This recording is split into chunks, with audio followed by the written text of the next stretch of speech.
بولتا درخت ٹن ٹن ٹن ٹن ٹن ٹن۔ اسکول میں چھٹی کا گھنٹہ بجا۔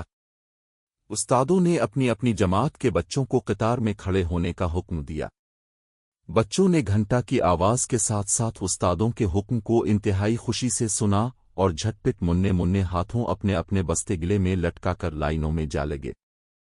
قومی ترانہ گایا گیا اور بچے پرنسپل کو خدا حافظ کہہ کر قطار در قطار اسکول سے باہر نکلنے لگے۔ پھاٹک سے باہر کچھ ٹھیلے والے کھڑے آلو چھولے کی چاٹ، دیہی بڑے، مونگ پھلی، امرود کے کچالو، فالسے کی آوازیں لگا رہے ہیں۔ بچے ان کے ٹھیلوں پر ٹوٹ پڑے۔ ننھا بختیار بھی ایک ہاتھ سے اپنا بستہ دوسرے سے نیکر سنبھالے ایک ٹھیلے کے پاس رک گیا۔ جیب سے ایک کنی نکالی اور ٹھیلے والے سے انگلی کے اشارے سے کہا کہ ایک آنا کے فالسے دے دو۔ فالسے والے نے جو لہک لہک کر آواز لگانے میں مگن تھا، بختیار کے ہاتھ سے اکنی لے اپنی گلک میں ڈالی اور گاتے ہی گاتے ایک پڑیا میں فالسے ڈالے۔ ان پر مک چھڑکا، دو چار دفعہ پڑیا کو اچھالا اور بختیار کو لومنے کہہ کر پکڑا دی اور پھر گانے میں مصروف ہو گیا۔ وہ گا رہا تھا، الفا بچوں کھاؤ میرے کالے کالے اودے اودے میٹھے میٹھے فالسے، الفا بچوں کھاؤ میرے کالے کالے۔ بختیار کو اس کی امی اسکول کے لیے ایک آنا روز دیتی تھیں کہ اس کا دل چاہے تو کوئی صاف ستھری چیز گھر پر لا کر کھا لے، ورنہ پیسے جمع کر کے اپنے لیے کوئی اچھی سی کہانیوں کی کتاب خرید لے۔ ننھا بختیار اسی اکنی کے فالسے کی پڑیا مٹھی میں دبا گھر کی طرف چل دیا۔ گھر جا کر کتابوں کا بستہ مقررہ جگہ پر رکھا اور فالسوں کی پڑیا ماں کو دی۔ اپنی یونیفارم اور جوتے موزے اتارے، ہاتھ منہ دھو کر کھانا کھانے بیٹھا اور بڑے جوش سے ماں سے کہا، امی اپنے فالسے کھائے، کتنی مزیدار ہیں نا۔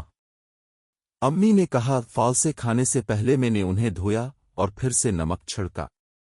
بازار کے کھلے ہوئے فالسے تھے، نہ جانے صاف تھے یا نہیں۔ کھانا کھا کر میں بھی دو چار کھا لوں گی، باقی تم کھانا۔ فالسے بہت فائدہ مند ہوتے ہیں صحت کے لیے، مگر صفائی ضروری ہے۔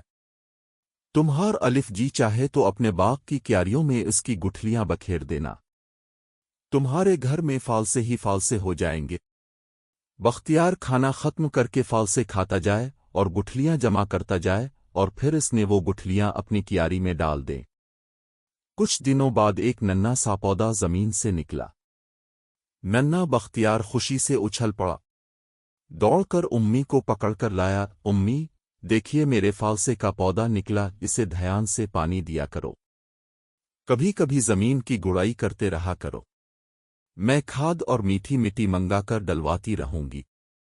بس پیرتمہار الف یہ ننھا پودا جلدی سے بڑا اور پھل دار درخت بن جائے گا۔ ننھا بختیار ہر روز اسکول سے آ کر دوپہر کا آرام کرنے کے بعد اپنے دماغ میں اپنی ماں کے ساتھ کام کرتا اور فالسے کی پتیوں کو محبت سے چومتا اور اسے بڑا ہوتے دیکھ کر جی ہی جی میں خوش ہوتا۔ ایک روز بختیار نے اپنے فالسے کے درخت میں بہت سے پیلے پیلے نازک سے پھول لگے ہوئے دیکھے۔ اس نے ان پھولوں کا ذکر اپنے اسکول کے دوستوں سے کیا۔ دوستوں کا بھی دیکھنے کو جی چاہا۔ وہ بختیار کے ساتھ اس کے گیری اور پھول دیکھ کر سب بہت خوش ہوئے۔ انہوں نے ہاتھ بڑھائے کہ پھول توڑ کر گھر لے جائیں اور خوش ہوں، مگر جیسے ہی بچوں کے ہاتھ درخت کی طرف بڑھے ایک آواز آئی جیسے کوئی درد بھری آواز سے کہہ رہا ہو، ہائے ظالم، مار ڈالا۔ بچوں نے ڈر کے مارے اپنے ہاتھ پیچھے کر لیے اور ادھر ادھر دیکھنے لگے کہ شاید کوئی آدمی بول رہا ہو، مگر جب انہیں کوئی نظر نہ آیا تو دوبارہ پھول توڑنے کے لیے اپنے ہاتھ بڑھائے، مگر پھر وہی آواز آئی، ہائے ظالم، مار ڈالا۔ اب تو سب بچے بھوت بھوت کہتے اپنے اپنے گھروں کو بھاگے۔ بیچارہ بختیار اپنے گھر کے اندر بھاگا اور جا کر اپنی امی کو سب حال بتا دیا۔ امی بہرائیں کہ دیکھیں کون بھوت ہے جو بچوں کو ڈرا رہا ہے۔ امی نے درخت کی طرف ہاتھ بڑھایا تو انہیں وہی آواز سنائی دی۔ وہ سمجھ گئیں کہ درخت کو اپنے پھولوں کے توڑے جانے کا درد ہے۔ انہوں نون غنہ نے بختیار کاف وزن جے الف، بیٹا یہ بھوت کی آواز نہیں ہے بلکہ درخت کہہ رہا ہے کہ میرے پھول نہ توڑو، ان کے توڑنے سے مجھے دکھ ہوگا کیونکہ پھولوں سے فالسے بنیں گے اور اگر انہیں توڑ لوگے تو میں پھولدار کیسے بنوں گا؟ بختیار کو فالسے کے درخت سے بہت سے محبت تھی۔ فوراً ایک اچھے بچے کی طرح اپنی ماں کی بات اس کی سمجھ میں آ گئی اور اس نے ان پھولوں کو ہاتھ نہ لگایا۔ تھوڑے دنوں بعد اس درخت میں ہری ہری گٹھلیاں سی لگی ہوئی دیکھنے میں آئیں تو بختیار سمجھا کہ یہی فالسے ہیں۔ اس نے اسکول میں اپنے دوستوں سے بتایا کہ میرے درخت میں بہت سے فالسے آ رہے ہیں۔ اس کے دوستوں کو وہ پچھلا بھوت کا واقعہ کچھ یاد تو تھا، مگر فالسے کھانے کے شوق میں اسکول سے واپسی پر وہ پھر بختیار کے ساتھ اس کے گھر پر آ ہی دھمکے ہاتھ بڑھا کر فالسے توڑنا ہی چاہتے تھے کہ پھر وہی دردناک آواز سنائی دی، ہائے ظالم، مار ڈالا۔ اوہ! بچوں کو اب پوری طرح یقین ہو گیا کہ بختیار کے فالسے کا درخت بھوتوں کا اڈا ہے۔ بھاگے سب کے سب اور اپنے اپنے گھر جا کر ہی دم لیا۔ ننھا بختیار یہ تماشا دیکھ کر باہر آیا، امی سچ کہہ رہا ہوں، فالسے کے درخت کے اندر بھوت رہتا ہے۔ ابھی پھر اس میں سے آواز آئی تھی۔ امی اپنی ہنسی روکتی جائیں اور پتوں کو ہٹا کر دیکھنا چاہتی تھیں کہ کون بھوت ہے۔ امی کا ہاتھ بڑھتے دیکھ کر درخت سمجھا وہ بھی اس کے فالسے توڑنے آ گئی۔ پھر اس میں سے آواز آئی، ہائے ظالم، مار ڈالا۔ امی سمجھ گئیں اور کہنے لگیں، دیکھو، یہ بھوت کی آواز نہیں ہے، یہ درخت نہیں چاہتا کہ اس کا کچا پھل توڑا جائے، جب پک جائے تو کھانا، اس لیے یہ بچا رہ اس طرح کہہ رہا ہے۔ ننھا بختیار کچھ سمجھا کچھ نہ سمجھا، مگر چپ ضرور ہو گیا۔ کوئی 15 دن کے بعد ایک صبح اسکول جانے سے پہلے بختیار نے دیکھا کہ اس کے فالسے کا درخت بڑا حسین نظر آ رہا ہے۔ ہری ہری پیتو نون غنہ کی آڑ سے ڈالیوں میں لگے ہوئے اودے اودے کالے کالے فالسے جھانک رہے تھے اور پھلوں سے لدی ہوئی ڈالیاں خوشی سے جھوم رہی تھیں۔ اس نے سوچا کہ بس اپنے دوستوں کو فالسے ضرور کھلاؤں گا اور خود بھی کھاؤں گا۔ اسکول سے واپسی پر وہ اپنے دوستوں کو ساتھ لایا۔